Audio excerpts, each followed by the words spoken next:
Takeaway Chinese, where you can take some Chinese away and experience progress day by day. Takeaway Chinese, we will promise you a difference.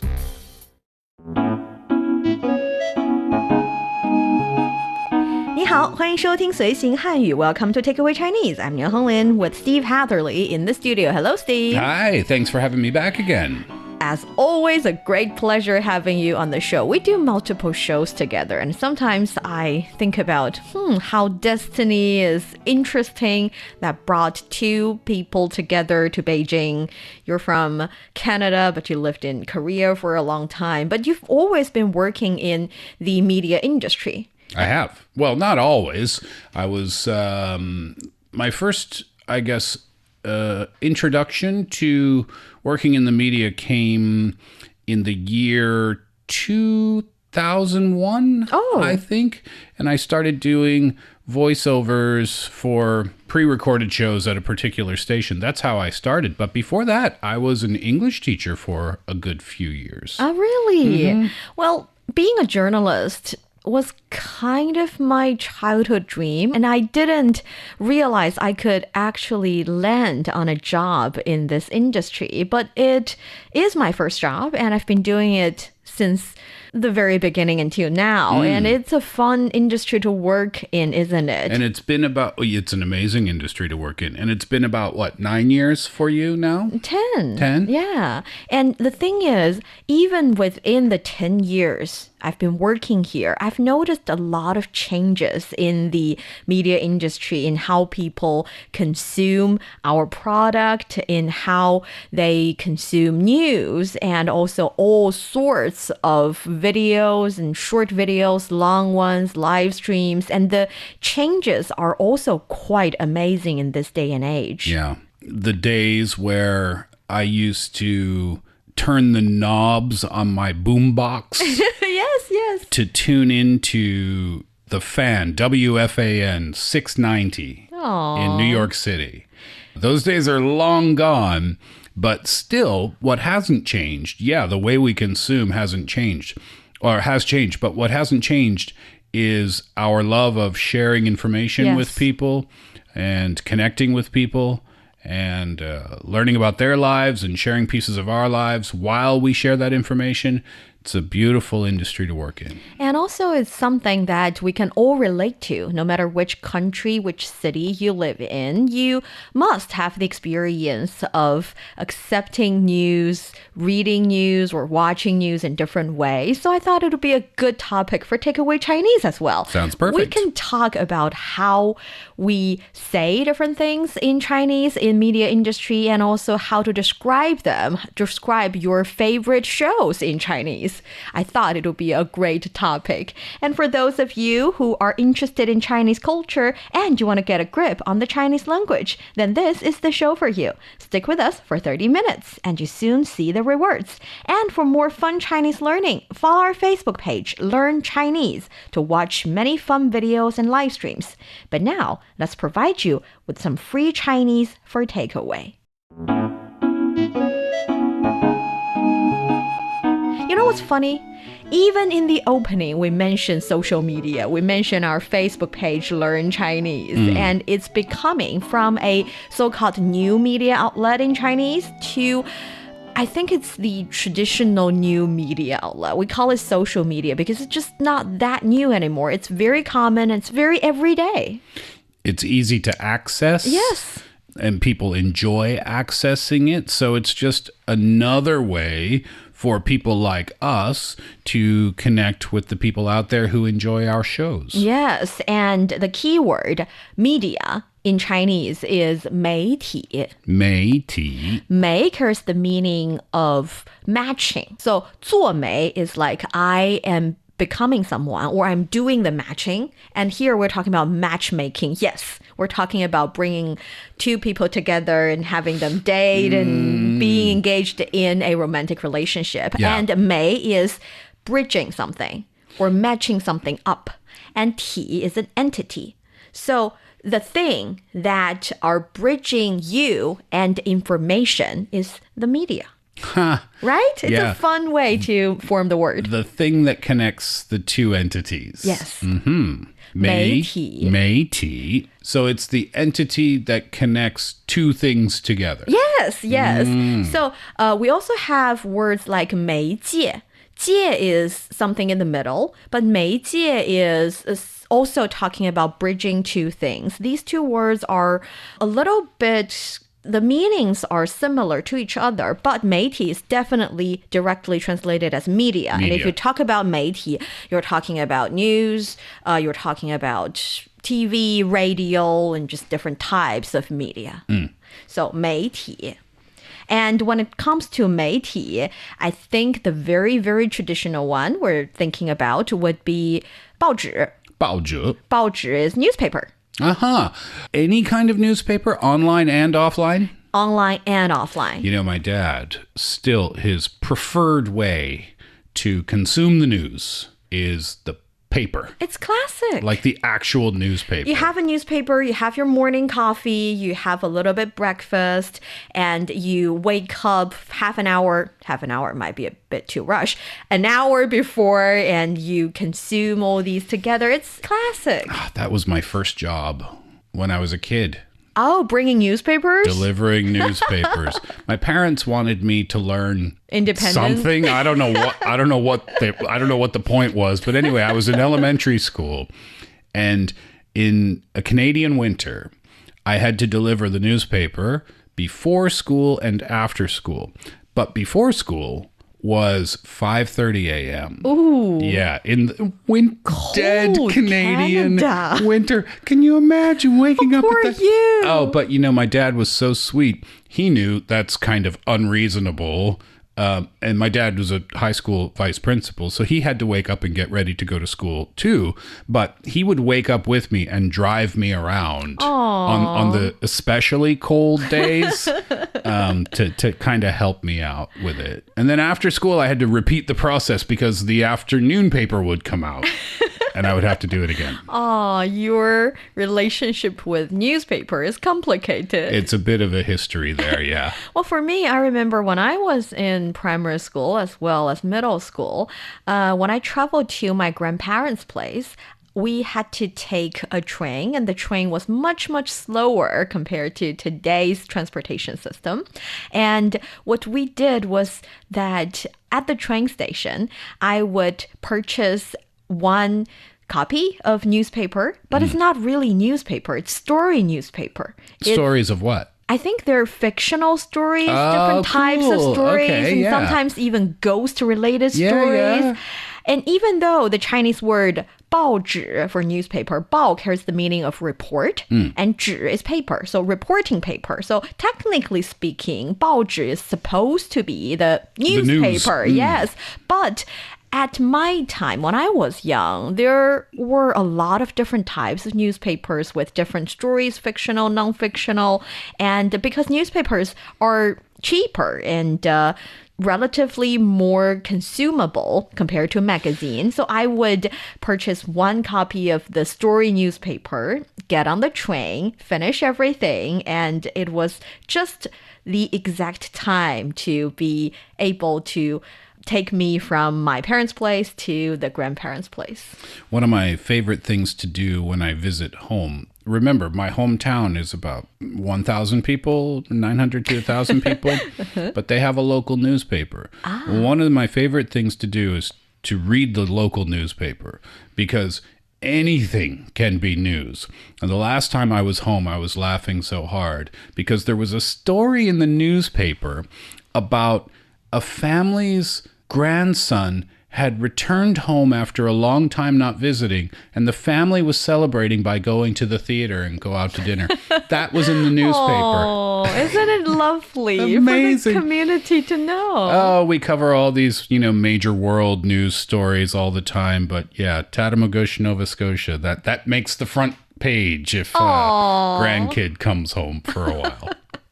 That is so lovely. Isn't it, though? And at the same time, when I grow older, I moved on to magazines because one copy of newspaper is just not enough to kill the time. I want a bit more. And we know magazines have more pages and more stories. How do you say magazine? 杂志.杂志. Perfect. 杂 carries the meaning of a little bit this, a little bit that. So a lot of different varieties. Just like a magazine. Yes. And 志 is the noun kind of character in the word. 志 is a little book of something. So 杂志 together is a magazine with all sorts of different stories in it. Sometimes even, pictures and advertisements. Yes.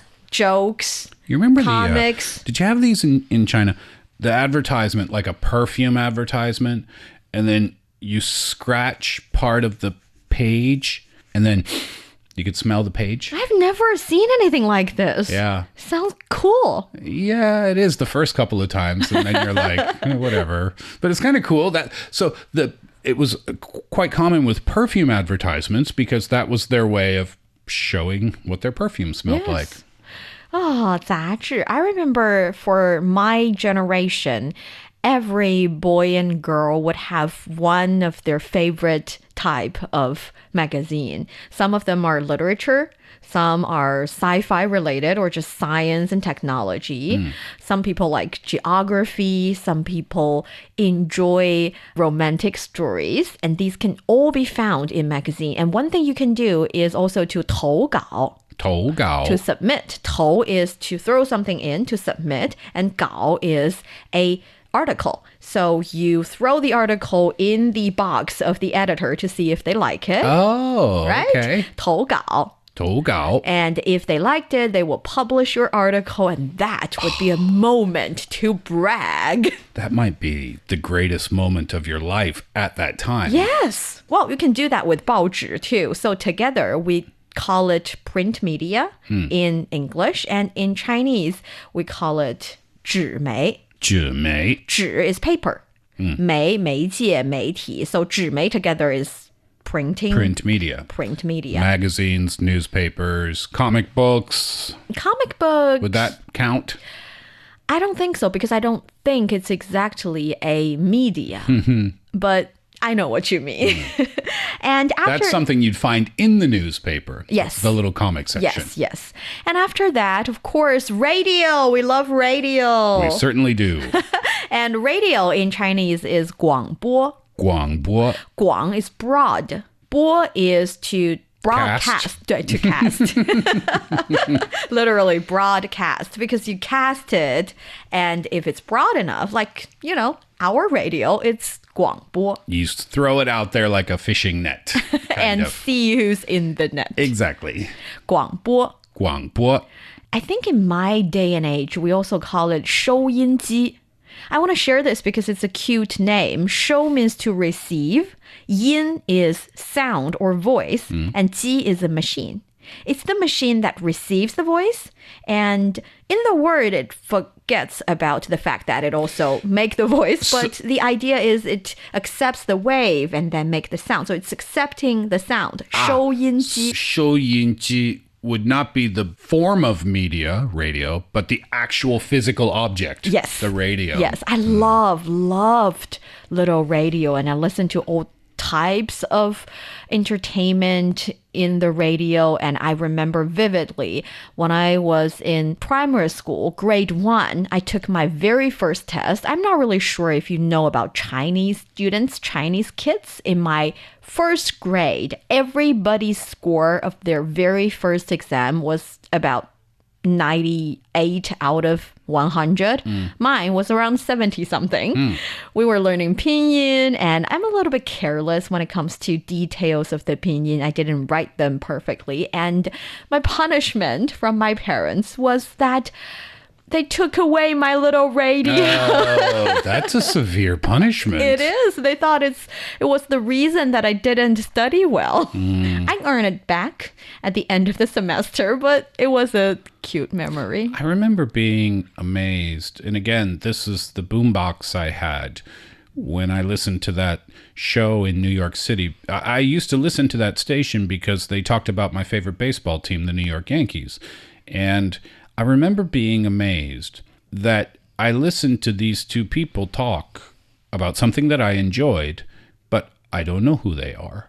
I don't even know where they are. I mean, which room, you know what I mean? Which room they're in, what color the walls are, where in New York City, that I have no idea. But yet I can still be miles and miles and miles away and still listen to them. And they have no idea that I'm out there listening. I thought, this is magical somehow. And now I love it when we receive messages of people listening in the United States or Australia or Africa. I mean, it's just mind-blowing to me, and it makes my heart feel so warm that we hopefully can have an influence on someone having a good day or not, maybe just a little part of a good day, by sharing information and telling stories. I continue to have that same mind-blown feeling today that I did when I was a kid.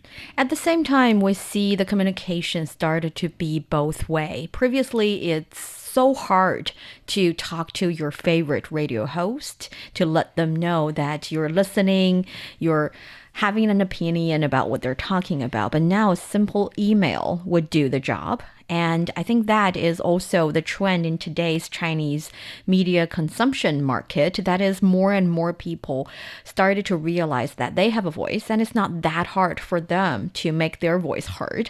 And when they have an idea about their favorite, sometimes show hosts, sometimes just live streamer, they can say it just that easy. And people take into consideration about the comments, about the critics, constructive critics, and also when they're sharing their life. And I think that is the true essence of media. That is, the Mei is not only doing the one-way matching, it's doing it both way. Oh, yeah. I remember when I was doing a show in Korea, I got a gift once. My producer told me, oh, this gift came from you. One of the listeners sent it for you. And I said, oh my gosh, really? That's amazing. And it was in this box, and I opened it up, and it was a book that the listener had sent me. And the title of the book was How to Be a Better Person. Oh, I'm sorry. I died laughing. It was the best thing. And I obviously never read it, but it was a sweet gesture.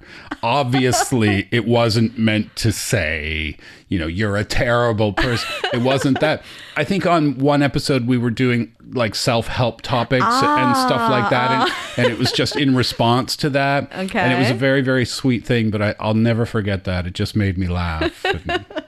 So hard. Oh, yes. Yeah, so I took that and I went on air the next show and I said, oh, you know, this listener, by the way, hello, you know, I got your gift and that's amazing. But is there something that specific you would like me to improve? And we had a really good time with it. That's very sweet. Yeah, yeah. And besides radio, of course, TV can do the same thing. Sure. You can receive emails and talk to audience. And television in Chinese is 电视. 电视. 电 is electricity, and 视 is vision, or being able to see. So Electric vision. it's something, yeah, I think it makes sense, It isn't does, it? yeah, it does. You've done both, radio and Yes. television. Have you done live television? Well, you've done live streams, yes, right? I have. Yeah. Which do you prefer?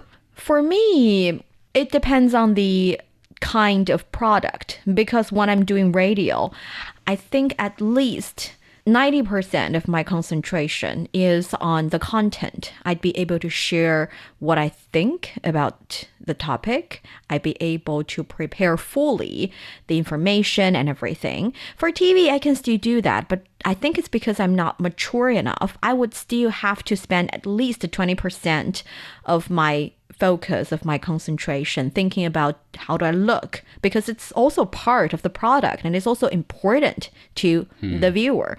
And that would make it extra hard for me to deliver to the level that I do on radio. So if I had to do really deep analysis of things, I would prefer radio. You think so? Yeah, TV is kind of an odd thing because when you watch a television show, for example, if you're watching a news broadcast, it gives the appearance that it's a huge studio, right? A huge wide space, when in fact, a TV set is oftentimes a little small corner of a room. Yes. But the magic of the camera makes it look like so much more. And then from the presenter's side, it's kind of an odd thing because they're staring at a black circle, which is the camera itself. And oftentimes there's a prompter, sometimes there's not. But, you're reading off the prompter. Oh, and by the way, here's a little hint for you. Next time you're watching a news broadcast, watch the anchor's eyes go left, right, left, left. Very subtly, but you can see it if you're looking for it. So that's the challenge for a great presenter, is to break down that barrier and make the audience feel like you're speaking directly to them. But I think there are perks of both media types, because from the presenter's point of view... How do you say presenter in Chinese? Oh, so many different ways. 主持人. 主持人. 主 is the main, and 持 is to hold something, to carry something, and 人 is a person. So you're the person who's presenting most of the stuff. You are carrying most of the information. So you are the presenter. But you can also say 主播. 播 is to cast. You know that already. 主 is the main cast. So it's the anchor, the main person who's talking. And you can also say 播音员. So 播 is cast, 音 is voice, 员 we know it's 服务员的员, someone. So for radio presenter or anchor, you are mainly reading out the news information. Of course, you're asking questions, you're commenting, but making the sound that you prepared in advance is your job. So 播音员 is the one who is casting. So different ways to say it. You can use it in different scenarios. And what I wanted to say was both media types, because for presenters, of course, you would want to concentrate more on the content, but you cannot be everything. For example, the graphics, the video footage from the on-site, they are all very important for viewers. Sure. And sometimes for certain shows, viewers would like to keep them as companion. They do things, they commute, and they exercise when they consume the information. And at the same time, when there's something that got them really interested, they want to turn on the picture and have a look and see some figures and maybe write down some notes. So I think all different types of media have their meaning, their significance in life. Oh, absolutely. And I think what you're talking about is the quality of the production there. Yes. Because, and especially these days, with a lot of people streaming and a lot of people doing their own thing on social media. By the way, social media, 社交媒体. 社交媒体. 社交 is literally social. So 社 is 社会, society. 交 is 交往, engagement. So 社交 is engage in the society, social. 媒体, media. 社交媒体. 社交媒体. The quality of the visual has gotten so good now that you can't, maybe this is just my opinion, I'm not sure, but you can't get away with putting out a visual product that doesn't look incredible to the human eye. Because now we're spoiled because we've seen what top quality looks like. And now so many people putting out media now are putting out top quality visuals that it's become of the utmost importance to the viewer, but also it's kind of raised the bar of what's expected now. And it's the same for radio or podcasting. It's the audio side of things. You can't put out a product that doesn't sound nice. That doesn't sound perfect, sure, because that the bar has been raised. And one thing funny about these days is that when I was a little girl, well, me personally didn't remember the moment, but for a lot of us, TV was newly introduced to our homes. So it can be quite astonishing to see someone on TV. To start with, being on TV, or what we called 上电视, 上 is literally on, and 电视 is TV, so be on TV. Is quite something significant. And at the same time, when you see someone appear in reality and at the same time they're in the TV, you're kind of amazed by the phenomenon. Yet recently I watched a video of I think 3 or 4 year old saying that, well, the mom tried to ask him whether or not it's something that made him feel quite astonishing as well to see his dad being 上电视 on TV, but also appear at home. And he was so indifferent in the sense that he doesn't think it's a amazing or magical thing. He said, because you go record it and then you edit it and then you published it, so now you can see it. A 4-year-old, that's how common social media, new media, self-media is in today's world. When I was a kid, we had those rabbit ears on the television, and I was just happy if the screen would show what was on television instead of the... Yes.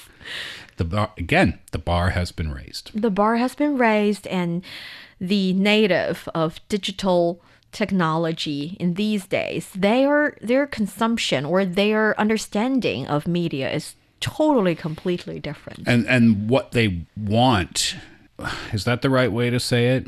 Their preferred style of consuming. Social media has just changed everything.